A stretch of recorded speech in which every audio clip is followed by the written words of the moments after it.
Bienvenue à tous, c'est la leçon 3. Dans le contenu de janvier 2017 pour le mentorat en TIC, je vais discuter de l'utilisation de l'analyse intermarché. D'accord, notre présentation sur l'analyse intermarché sera principalement basée sur des concepts, donc il n'y a pas de graphique ici, rien d'excitant, mais des informations très utiles, bien que très arides. Je vous préviens à l'avance, donc si vous essayez de faire autre chose en même temps, vous voudrez peut-être regarder cette leçon à un moment où vous pourrez vous concentrer étroitement sur la présentation et prendre des notes.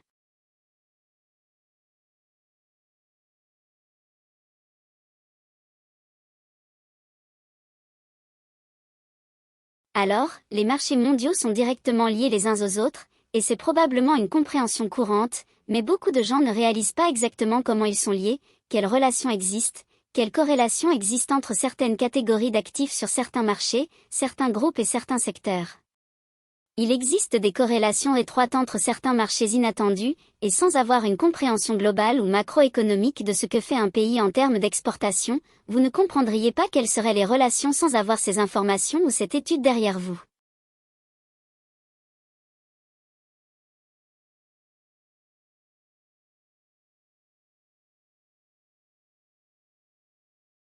Donc, les comprendre dans leur ensemble, ou comment ces marchés sont liés les uns aux autres, aidera dans votre analyse. Et maintenant, puisque le contenu de janvier se concentre principalement sur une analyse à long terme, notre attention doit se porter sur les relations entre ces quatre groupes. Les quatre principaux groupes de l'analyse intermarché sont les suivants. Les marchés des obligations et des taux d'intérêt, les marchés des matières premières, le marché boursier et le marché des devises. Tous ces groupes sont étroitement liés les uns aux autres, mais ils ne bougent pas tous de la même manière les uns par rapport aux autres.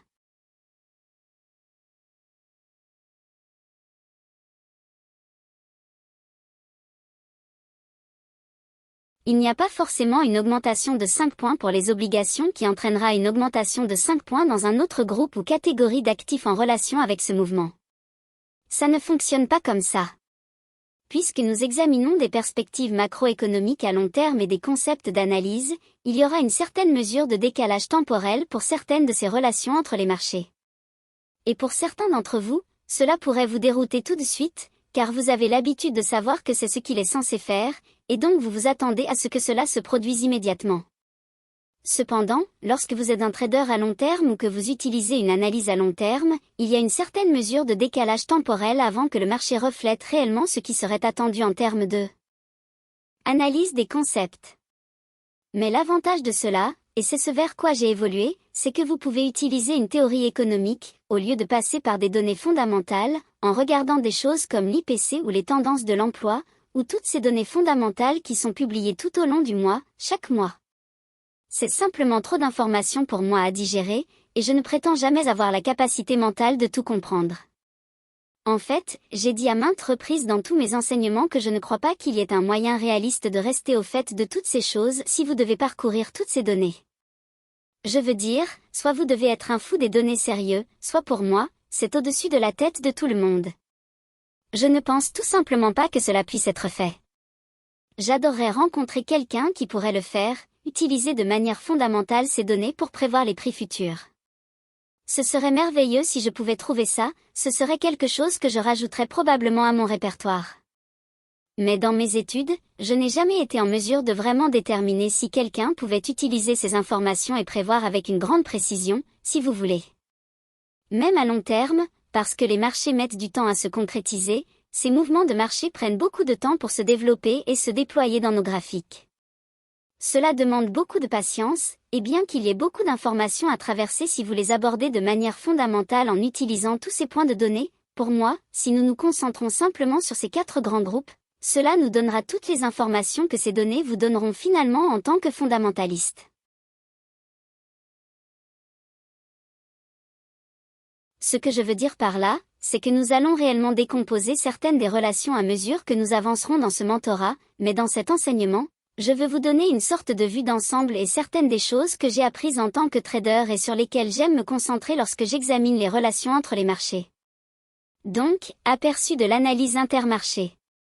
Maintenant, les quatre grands groupes de l'analyse intermarché sont les suivants. le marché des obligations et le marché des taux d'intérêt, les obligations et les actions, en général, évoluent ensemble. Donc, si nous observons un rallye sur le marché obligataire et que ce sont les prix des obligations et non les rendements, d'accord, donc si nous regardons le marché des obligations du Trésor et que les prix des obligations sont en hausse dans une tendance à la hausse, en général, cela va être favorable à un marché haussier pour les actions. Inversement, si vous voyez le marché obligataire dans un marché baissier, en tendance à la baisse, il sera très difficile pour les actions de progresser dans cet environnement. Cela ne signifie pas que cela ne peut pas progresser, d'accord, cela signifie simplement que la tendance sous-jacente du marché obligataire à la baisse va avoir un effet et peser sur cette hausse du marché boursier, et à un moment donné, vous devrez payer la note, et ce marché boursier devra corriger et se réaligner avec la tendance globale du marché obligataire. Nous voyons que lorsque les obligations augmentent, les matières premières, elles, vont baisser en relation avec cette évolution.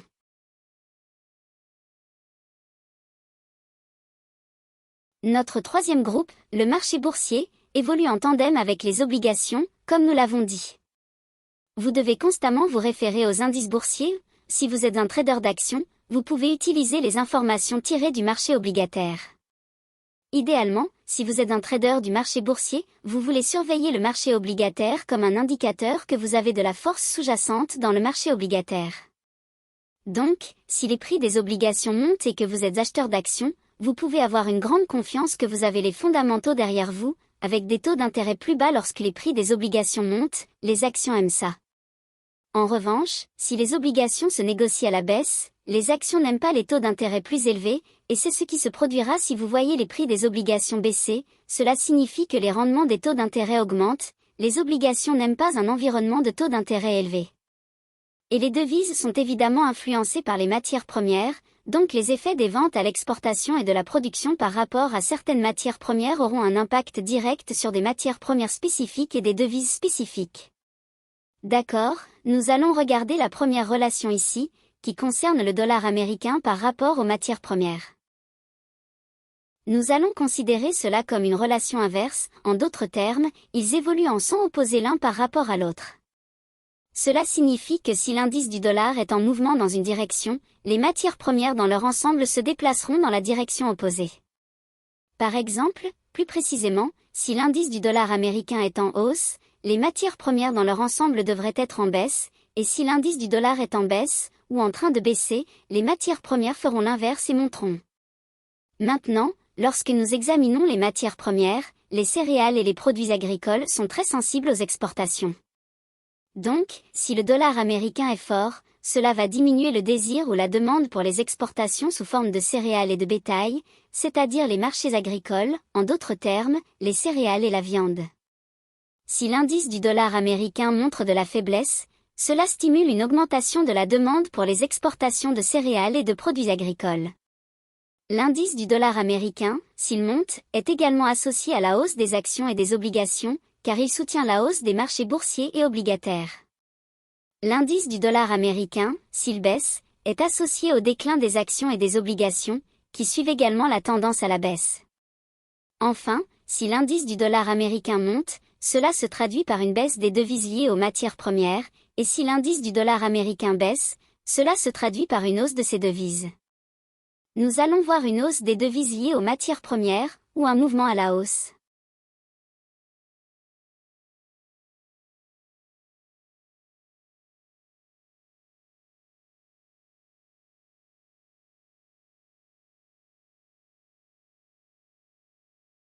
Vous pouvez mesurer cela en comparant l'indice du dollar américain avec l'indice CRB, Commodity Research Bureau, que vous pouvez obtenir sur Internet à l'adresse crowdtrader.com, http://crowdtrader.com/ fermez la parenthèse.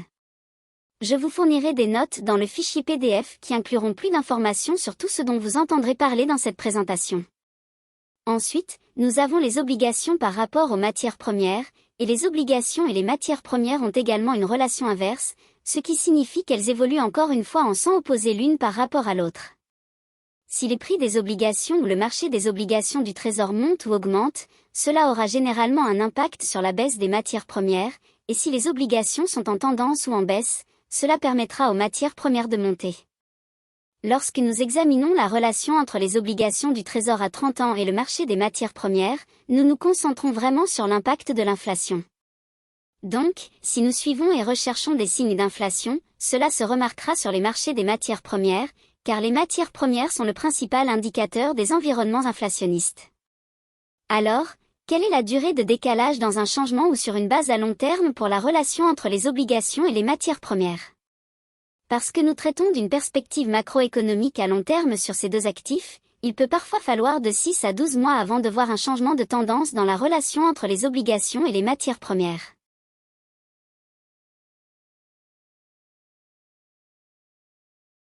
Cela signifie que les matières premières peuvent s'orienter à la hausse et que les obligations peuvent éventuellement baisser plus tard en conséquence, ou que les obligations peuvent augmenter et que les matières premières peuvent baisser plus tard en conséquence.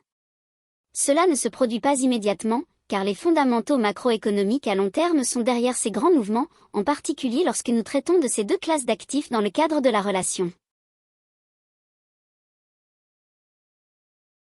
Donc, cela prend parfois beaucoup de temps pour que les effets des changements de taux d'intérêt ou des facteurs d'offre et de demande qui pèsent vraiment sur la consommation ou la production de matières premières dans leur ensemble.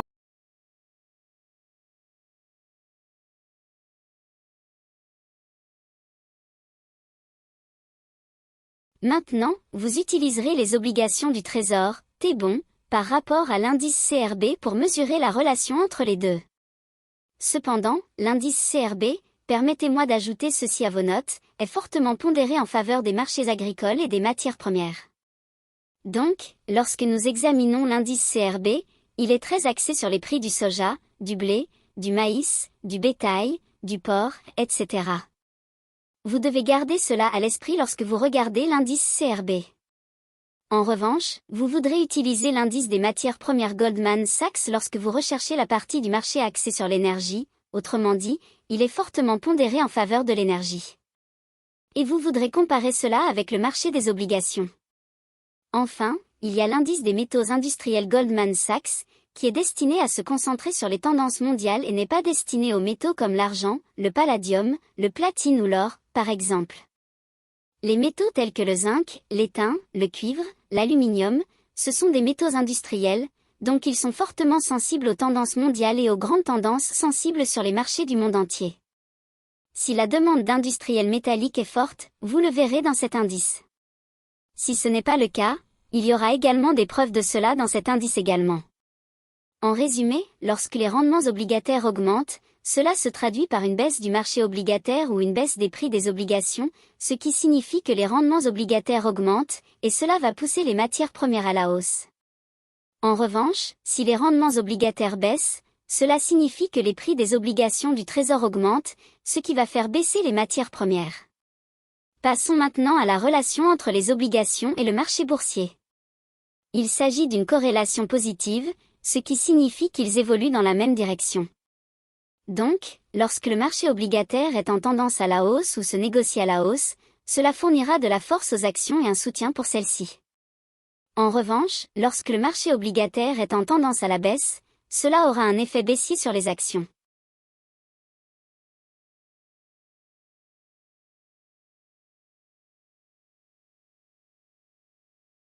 Le marché obligataire, ou l'obligation du Trésor à 30 ans, sert d'indicateur avancé de la direction des actions. Le décalage dans les changements pour les tendances à long terme peut encore une fois être de 6 à 12 mois. Cela signifie que ce que vous voyez se produire dans les tendances à long terme du marché obligataire peut prendre un peu de temps, jusqu'à 1 an, avant que ces tendances à long terme ne commencent à se manifester sur le marché boursier.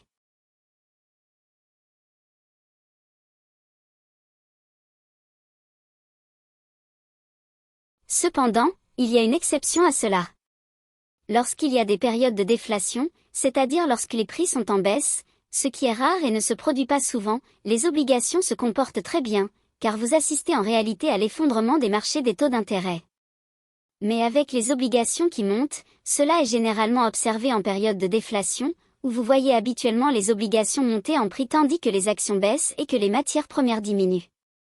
Cependant, il est rare de voir une déflation se produire, du moins je ne m'attends pas à en voir une de sitôt. Enfin, nous allons examiner quelques relations intermarchés clés.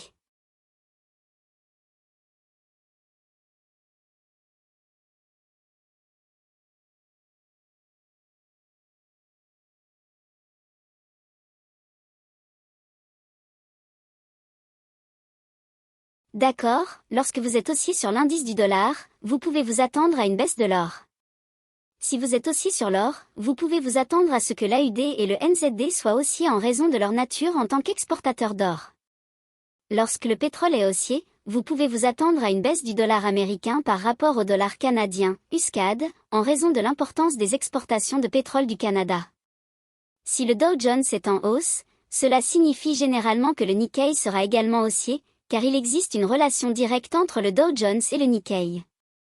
En revanche, lorsque l'indice Nikkei est en baisse, cela sera baissier pour la paire de devises USD-JPY, car cela signifie généralement que le yen japonais est en train de s'apprécier par rapport au dollar américain.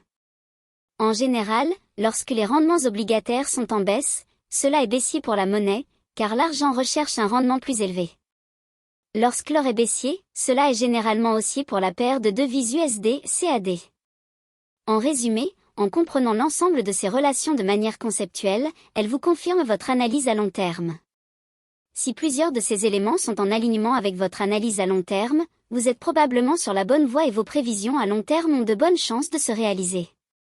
Cependant, il est important de noter que le timing est souvent difficile à prévoir en trading à long terme, car les mouvements peuvent prendre du temps pour se développer.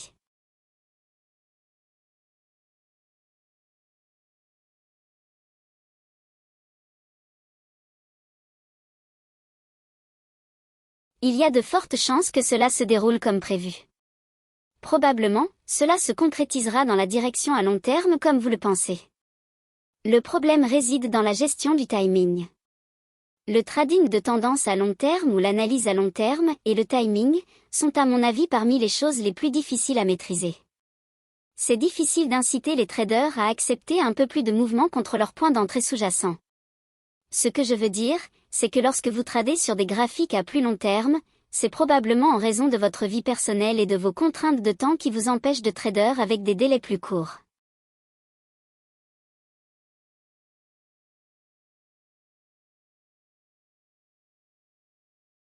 Vous êtes donc souvent contraint de trader sur un graphique quotidien, et si vous le faites, vous devez vous autoriser une marge de mouvement plus importante en ce qui concerne votre stop-loss, car les gammes sont beaucoup plus grandes, et vous devez disposer de plus de temps. Cependant, même avec cela, si vous utilisez ces points d'information et ces relations avec l'analyse intermarché, cela vous aidera dans tous les aspects du trading, que vous fassiez du day trading, du scalping, du trading à court terme, du swing trading, du trading de position ou une analyse à long terme.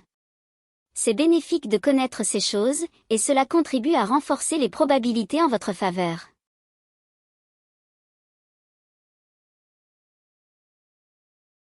Je pourrais toujours me tromper parce qu'il y a toujours un élément humain impliqué ici, et cet analyste, c'est vous. Mais je pense que si vous preniez le temps d'examiner les relations qui ont été abordées dans cette présentation, si vous y consacriez du temps en les examinant à un niveau macro, vous verrez qu'il y a beaucoup de valeur à connaître ces relations.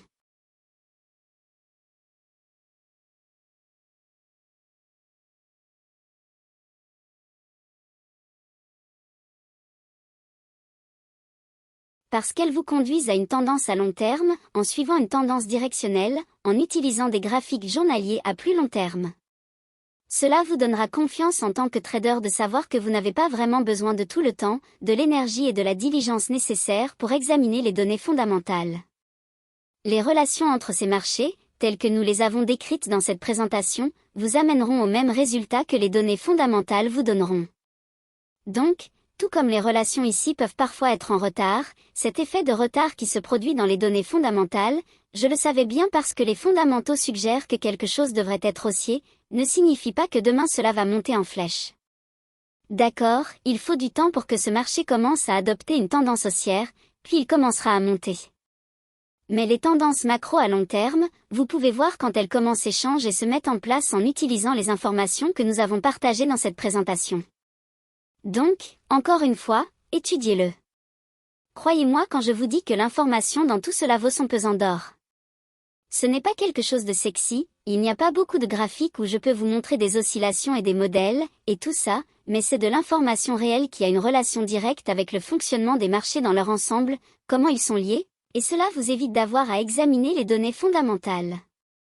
Et s'il y a autre chose que vous ne pouvez pas associer à une valeur, cela suffit. Il y a tellement de choses là-bas, à mon avis, où vous perdriez votre temps à examiner toutes ces données, alors que vous pourriez simplement voir ce que le prix vous dit.